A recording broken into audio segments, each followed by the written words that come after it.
मित्रांनो, ration card मधील तुमचं जर नाव तुम्हाला कमी करायचं असेल तर हा व्हिडिओ तुमच्यासाठी आहे।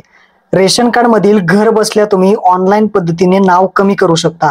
या व्हिडिओमध्ये हीच प्रोसेस कशी करायची हे सांगणार आहे, तर व्हिडिओ नक्की शेवटपर्यंत पहा। चॅनलवरती पहिल्यांदा आला असाल तर चॅनलला सबस्क्राइब करून ठेवा, अशाच महत्त्वपूर्ण व्हिडिओज तुम्हाला भेटत राहतात। तर चला मित्रांनो, व्हिडिओ सुरू करूयात।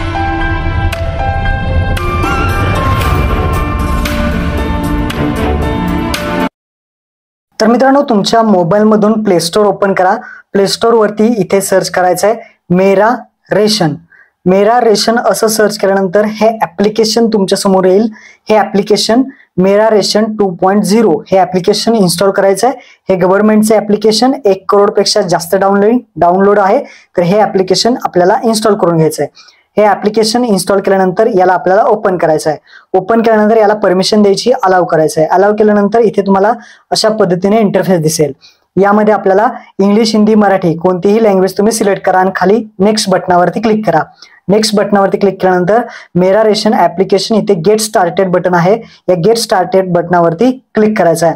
गेट स्टार्टेड वरती क्लिक केल्यानंतर इथे तुम्हाला दोन ऑप्शन येतील। पहिलं ऑप्शन आहे बेनिफिशियरीज युजर आणि दुसरा आहे डिपार्टमेंट युजर। आपल्याला पहिलं ऑप्शन सिलेक्ट करायचं आहे बेनिफिशियरीज युजर।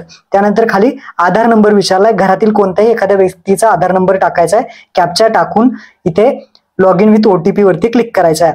तर लॉग इन विथ ओटीपी, आधार कार्डला जो मोबाईल नंबर लिंक असेल त्यावरती ओटीपी पाठवला जाईल आणि त्यानंतर इथे तुम्ही लॉग इन करू शकता।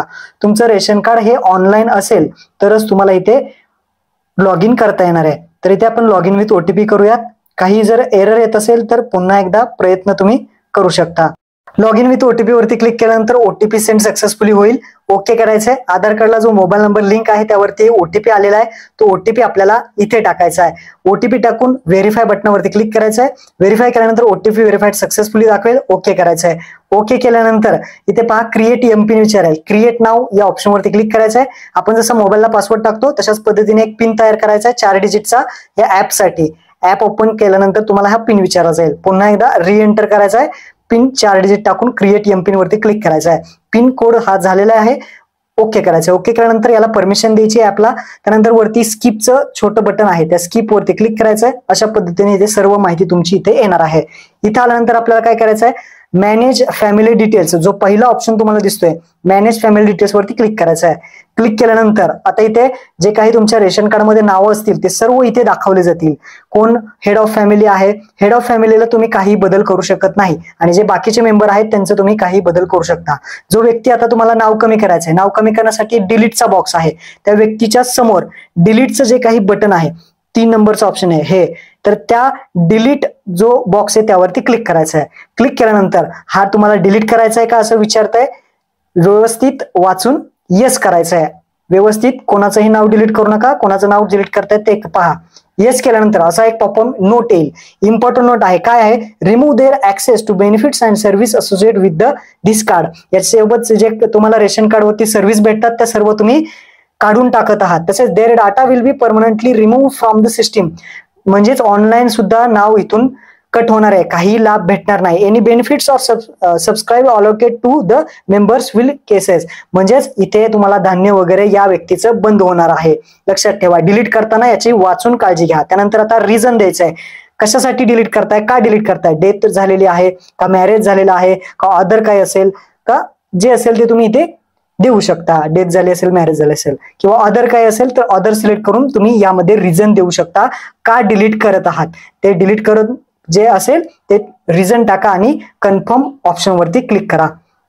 कन्फर्म केल्यानंतर पाहू शकता आपली इथे रिक्वेस्ट जी आहे ते सबमिट होते। आता इथे आपल्याला ओटीपी विचारला जातो, तर आधार कार्डला जो मोबाईल नंबर लिंक आहे त्यावरती ओटीपी आलाय, तो ओटीपी तुम्हाला इथे बॉक्स मध्ये टाकायचा आहे आणि व्हेरीफाय करायचा आहे। ओटीपी टाकल्याशिवाय हे नाव कमी करण्यासाठी रिक्वेस्ट जाणार नाही।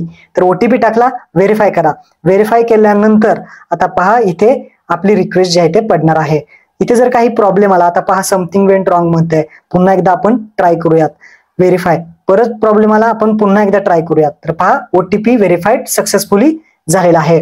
आता पहा OTP व्हेरीफाईड जेव्हा सक्सेसफुली होईल तेव्हा पाहू शकता your request he successfully send झालेली आहे फूड सप्लाय डिपार्टमेंट ऑफिसमध्ये, म्हणजे तहसीलमध्ये तुमची रिक्वेस्ट गेलेली आहे आणि व्ह्यू लॉग वरती क्लिक करून तुम्ही रिक्वेस्ट गेलेली आहे का नाही ते पाहू शकता. म्हणजे नाव कमी करण्यासाठी आपण रिक्वेस्ट टाकलेली आहे, ती गेलेली आहे तहसीलमध्ये. इथे पहा हिस्ट्रीमध्ये तुमची रिक्वेस्ट आलेली दिसेल, तुम्ही कधी टाकलेली आहे आणि त्याचं स्टेटस हे पेंडिंग दाखवत आहे. जेव्हा तहसील ऑफिसमधून ही रिक्वेस्ट ऍक्सेप्ट केली जाईल तेव्हा तुमचं नाव जे आहे ते कमी होणार आहे. तर अशा पद्धतीने तुम्ही जे नाव आहे ते कमी करू शकता. याची हिस्ट्री पाहण्यासाठी 3 डॉट वरती क्लिक करून इथे लेफ्ट साइडला ऑप्शन आहे पहा हिस्ट्री, या हिस्ट्रीमध्ये जाऊन तुम्ही चेक करू शकता आपण कोणकोणत्या रिक्वेस्ट टाकलेल्या आहेत. आता मी डिलीटची रिक्वेस्ट टाकलेली आहे नाव डिलीट करण्यासाठी, म्हणजेच नाव कमी करण्यासाठी. तर इथे आपण ती जी रिक्वेस्ट आहे ती पाहू शकता आणि याचं स्टेटस आहे ते स्टेटस सुद्धा इथून पाहू शकता. काही दिवस तुम्हाला थांबायचं आहे. जर काही दिवसांनी इथे नाव कमी झालं तर ठीक, नाहीतर तुम्हाला तहसील ऑफिसमध्ये जाऊन इथला जो काही ऍप्लिकेशन आयडी आहे, रिक्वेस्ट आयडी आहे, तो तिथे तुम्हाला द्यावा लागेल आणि त्यानंतर तिथून तुमचं नाव जे आहे ते कमी केलं जाईल. महत्वपूर्ण हा व्हिडिओ होता, आपल्या मित्रांना नक्की शेअर करा. धन्यवाद. जय हिंद, जय महाराष्ट्र.